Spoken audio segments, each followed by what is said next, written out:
कीरतपुर नाम का एक गांव था। उस गांव में हरीश नाम का एक आदमी रहता था जो बड़ा गरीब था, लेकिन बड़ा नटखट था। साथ ही उसका रंग भी काले गुलाब जामुन की तरह बिल्कुल काला था। उसके रंग की तरह उसकी जिंदगी भी एकदम बेरंग थी।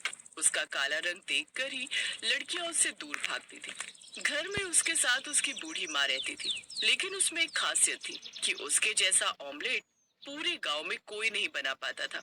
जब वो बाजार में अपना ठेला लगाकर खड़ा था, तभी उसके पास गांव की सविता भाभी आती है। उसे आता देख हरीश जल्दी से अपना चेहरा साफ करता है। उसे देख सविता बोलती है, क्या बात है हरीश जी, आज तो आप बड़े हैंडसम लग रहे हैं। बस क्या बताऊं, आपकी ही कृपा है। वो तो मैं बंठन कर नहीं रहता, नहीं तो इस गांव की लड़कियां पागल हो जाए मुझे देखकर। वैसे आपको देखकर तो मेरी सुबह ही बन गई। तुम भी ना हरीश जी।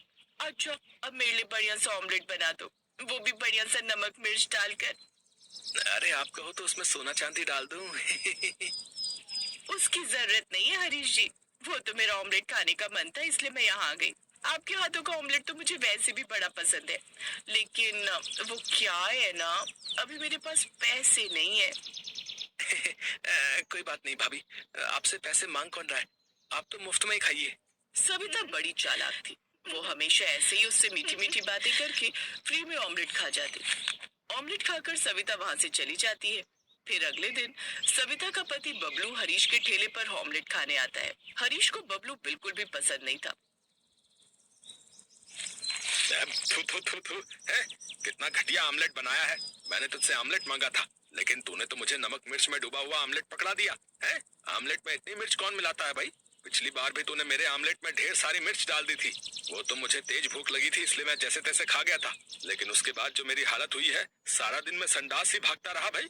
और मेरी लुगाई सविता मुझसे कोसों दूर भागने लगी। छी छी छी छी, मुझे नहीं खाना तेरा ये आमलेट। हाँ, अरे यही तो मैं चाहता था, इसीलिए जानबूझकर डाली थी, ताकि सविता भाभी तुझसे दूर भागे और मेरे पास आए। ऐसे ही समय बीतता है और अब हरीश को अपनी शादी की चिंता सताने लगती है। माँ, कब तक तुम यूं बुढ़ापे में भी सारा दिन काम करती रहोगी? अपने लिए अब एक बहू ले आओ ना, जो तुम्हारी मदद करे। तू कहना क्या चाहता है? अरे मेरे लिए कोई लड़की देख लो ना, और मेरा ब्याह करवा दो। लेकिन तुझसे शादी करेगा कौन? कितनी लड़कियां तू देख डाली। खैर सुन, मैंने सुना है कल अपने गांव के मंदिर में विवाह सम्मेलन है। इसमें बहुत सारी अनाथ लड़कियां भी आएंगी। क्या पता किसी लड़की का दिमाग घूम जाए और तुझसे शादी के लिए हाँ कर दे। सच में माँ, ना फेशियल करवा कर आता हूँ कल्लू चाचा से। ये कहकर हरीश जल्दी से नाई की दुकान पर चला गया और अगले दिन सुबह सुबह जाग गया। हरीश अपनी माँ के साथ मंदिर चला जाता है। कुछ देर बाद वहाँ कई सारी लड़कियाँ आती हैं, जिसमें निधि नाम की एक लड़की भी होती है, जो कि दिखने में गोरी और सुंदर थी।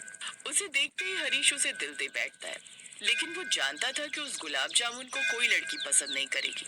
लेकिन निधि को हरीश का मासूम चेहरा भा जाता है और वो हरीश से शादी करने के लिए हाँ कर देती है।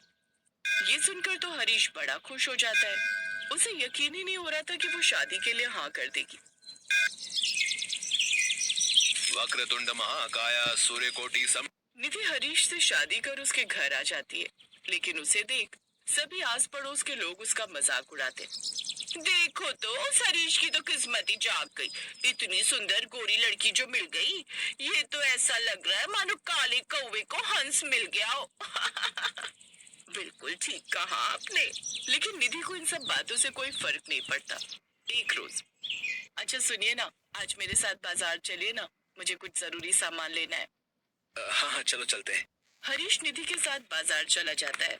जब वो बाजार जाते हैं तो निधि कुछ सामान लेने लगती है। तभी हरीश का एक पुराना दोस्त उसे मिलता है। अरे हरीश, क्या हाल है तेरे? है, अरे कोई लड़की मिली तुझे या अभी भी कुंवारा ही भटक रहा है? अरे वो तभी निधि हरीश को आवाज लगाती है। उसे देख उमेश कहता है, अरे यार, क्या कमाल है ये तो। ये है कौन और तुझे कैसे जानती है? मेरी बात करवा देना इससे। है, अबे साले वो तेरी भाभी है। क्या बात कर रहा है यार, तेरी तो लॉटरी लग गई, जो इतनी सुंदर बीवी मिली है तुझे। लेकिन एक बात कहूँ, बुरा मत मानियो, तू इसका पति कम और नौकर ज्यादा लग रहा है। ये कहकर उमेश वहां से चला जाता है। लेकिन उसकी ये बात हरीश के दिल पर लग जाती है और अब उसे हर वक्त यही डर सताता रहता कि कहीं उसकी बीवी उसको छोड़कर चली ना जाए। इसके बाद वो लोग घर आ जाते हैं, लेकिन सारी रात अब हरीश के दिमाग में यही बात चलती रही। एक तो मैं ठहरा काला कलूटा, ऊपर से गरीब। आमलेट बनाकर ठीक ठीक कमाई तो हो जाती, लेकिन इतनी भी नहीं कि अपनी बीवी को महंगे महंगे कपड़े और मेकअप का सामान दिलवा पाऊं। अगर मेरे पास पैसे ना हुए तो ऐसा ना हो वो किसी और के साथ चली जाए और मैं हाथ मलता रह जाऊं। नहीं नहीं, मुझे कुछ तो ऐसा करना होगा कि मेरी कमाई काफी बढ़ जाए और मैं अच्छे खासे पैसे कमा पाऊं। फिर हरीश ने एक तरकीब सोची, और जब वो ऑमलेट के अंडे लेने पोल्ट्री फार्म गया तो वो वहां ना जाकर उसके सामने बेकार और सस्ते अंडे बेच रहे आदमी के पास जाता है, जिसकी ज्यादातर मुर्गियां बीमार रहती थी। जग्गा भाई, अगर 100 के 50 अंडे देते हो तो अभी ले लेता हूँ, बोलो। अरे नहीं नहीं, ये तो नुकसान वाला काम है भाई। दे दो जग्गा भाई, तुम तो जानते ही हो कि मेरा काम कितना अच्छा चलता है। अगर और भी मुनाफा हुआ तो सारे अंडे तुमसे ही लेकर जाऊंगा। ठीक है, ले जाओ, चलो। हरीश अपने ठेले पर उन बीमार मुर्गियों के सस्ते अंडे बनाकर बेचने लगता है, जिससे उसे अब अच्छा खासा मुनाफा होने लगता है। लेकिन कुछ समय बाद उसके ग्राहक धीरे धीरे बीमार होने लगते हैं। तभी वहाँ मदन जग्गा को लेकर आ जाता है। ये सब इसलिए हो रहा है क्योंकि ये जग्गा आधे दाम में संडे को बेच देता है, जिससे ये आप सबको ऑमलेट बनाकर बेचता है। अरे मैं तो कहता हूँ इसे पुलिस के हवाले कर दो। नहीं नहीं, ऐसा मत कीजिए, ये सब मैंने अपनी शादी को बचाने के लिए किया। क्या मतलब? फिर हरीश उसे सारी बात बताता है।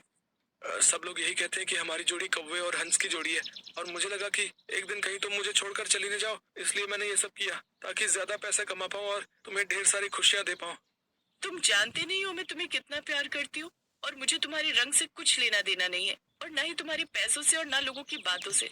सच कहूँ तो तुम मुझे ऐसे ही पसंद हो। बस तुम ये लालच का काम छोड़ दो और ईमानदारी से पैसे कमाओ। ये सुनकर हरीश खुश हो जाता है और सभी गांव वालों से माफी मांगता है। अब हरीश पूरी ईमानदारी से अंडा ऑमलेट बनाकर बेचता है और अच्छे खासे पैसे कमाता है।